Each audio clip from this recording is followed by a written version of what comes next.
तो dear friends, हमें यहाँ एक रेस्ट्रिक्टेड असाइनमेंट प्रॉब्लम दी गई है जिसका सॉल्यूशन हमें निकालना है। रेस्ट्रिक्टेड असाइनमेंट प्रॉब्लम का मतलब है कि एक ऐसी असाइनमेंट प्रॉब्लम जहाँ कुछ रेस्ट्रिक्शंस दिए गए हैं। जैसे इस प्रॉब्लम में आप देखिए कि ये 5 वर्कर हैं और 5 जॉब हैं। इन जॉब में ये आपकी बाकी इन जॉब्स को ये वर्कर अगर करते हैं तो डिफरेंट कॉम्बिनेशंस के हिसाब से यहाँ कॉस्ट या टाइम आप मान लीजिए ये दिए गए। लेकिन थोड़ा गौर करने पे हम देख रहे हैं कि 2 जगह ये क्रॉस का मार्क लगा है। इसका मतलब ये है कि वर्कर या मैन 1 को आप डी जॉब असाइन नहीं कर सकते, ये इनकैपेबल है इस जॉब को करने के लिए।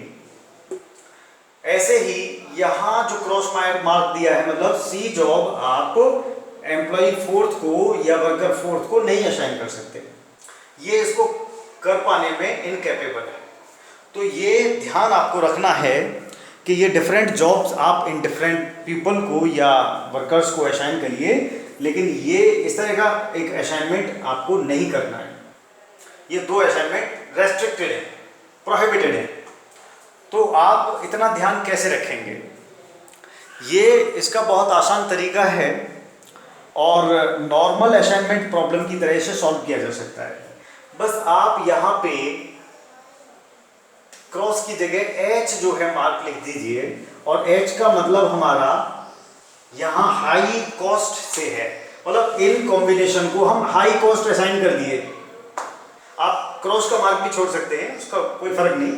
सिर्फ एक ये ध्यान रखने के लिए कि ये हमें कॉम्बिनेशन कंसिडरेशन में नहीं लेना है। बड़ी हाई कॉस्ट हमने यहाँ मान लो असाइन कर दी कि इस बंदे को अगर ये जॉब असाइन की तो बड़ी हाई कॉस्ट आएगी है।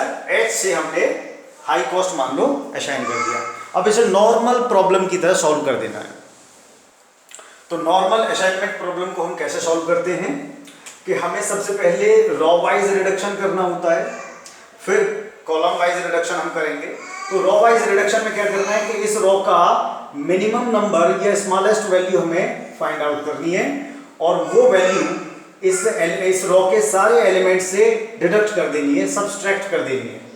ऐसे ही सेकंड रॉ में मिनिमम नंबर आपका अगेन 11 ही है, और थर्ड रॉ में मिनिमम नंबर आपका 17 है, फोर्थ रॉ में मिनिमम नंबर आपका 12 है, और फिफ्थ रो में मिनिमम नंबर आपका 17 है।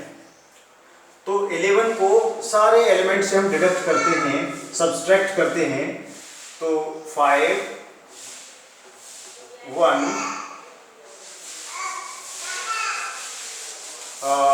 0 4, और यहाँ 11 को ही हम डिडक्ट करेंगे 2 4 0, और 11 16 से डिडक्ट करना है तो 5 7,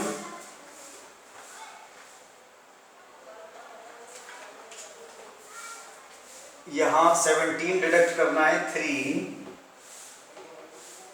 4 1 2 0,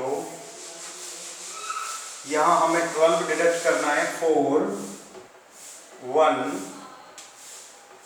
4, 12 करना है 4 एंड 0, यहाँ हमें 17 डिडक्ट करना है सारे एलिमेंट से 3 2 1 0 एंड 2।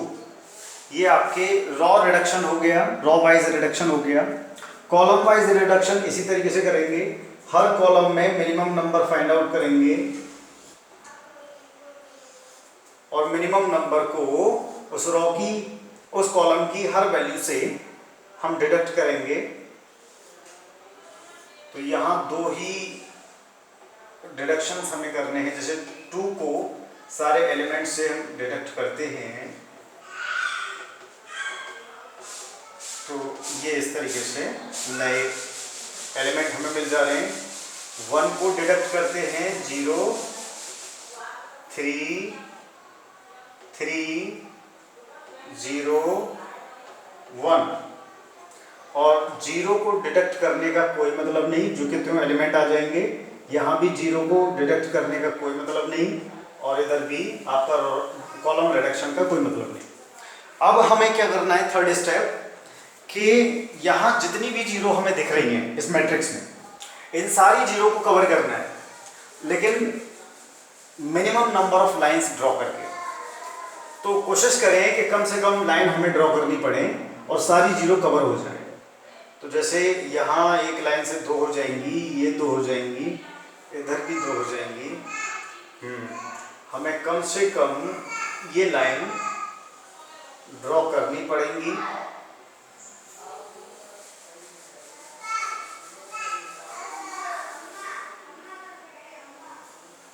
तो हमारी कितनी लाइंस ड्रॉ हमें करनी पड़ी, टोटल लाइंस कितनी हो गई, नंबर ऑफ लाइंस ड्रॉन 1 2 3 4 5 और 5 by 5 की ही मैट्रिक्स है। That means optimality is reached. हम कैसे जानते हैं कि ऑप्टिमैलिटी इज रीच्ड? कि number of lines drawn is equal to order of matrix.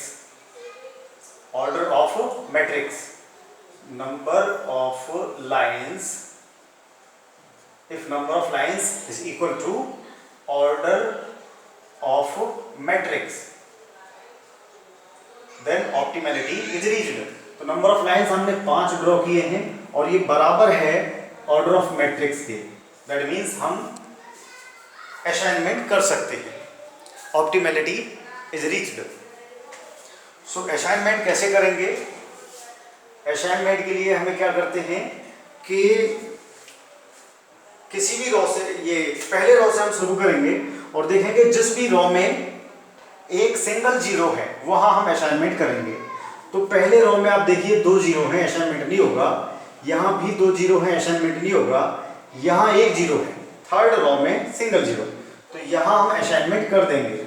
मतलब ये बंदे को हमने ई जॉब असाइन कर दी, तो ई जॉब किसी और को असाइन नहीं हो सकती। जहां भी 0 है उनको काट दें, और ऐसे ही इस बंदे को कोई और जॉब असाइन नहीं हो सकती। इस रो में भी कोई 0 होती तो उसको काट देते। इसके अलावा अब फोर्थ रो में हम आते हैं तो सिंगल 0 बची, क्योंकि ये वाली तो कट चुकी है, तो ये असाइनमेंट हो गया। फोर्थ बंदे को बी जॉब असाइन हो गया। इस रो में, इस कॉलम में एक 0 इधर है, उसको हम काट देते हैं। ये 0, यहाँ एक 0 है, इसको हमने काट दिया। इसके बाद आपका इस रो में हम आते हैं और सिंगल 0 है, 1 1 1 0, तो इस 0 पे असाइनमेंट हम कर देते हैं।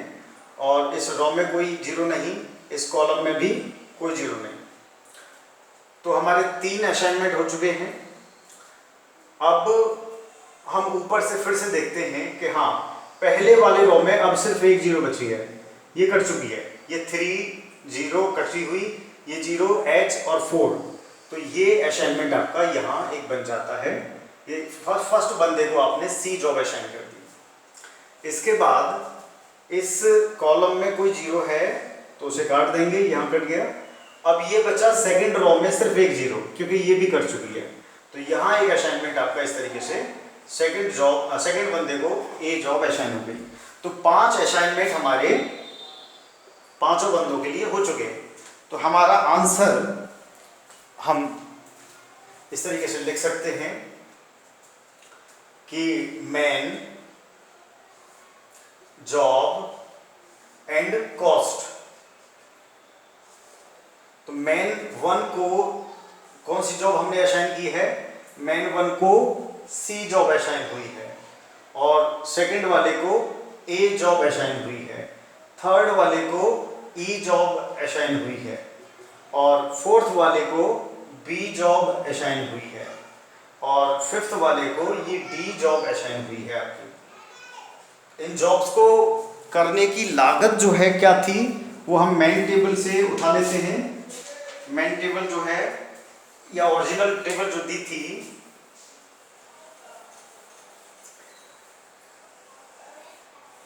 ओरिजिनल फिगर्स हमारे, या कॉस्ट क्या थी, फटाफट लिख देते हैं।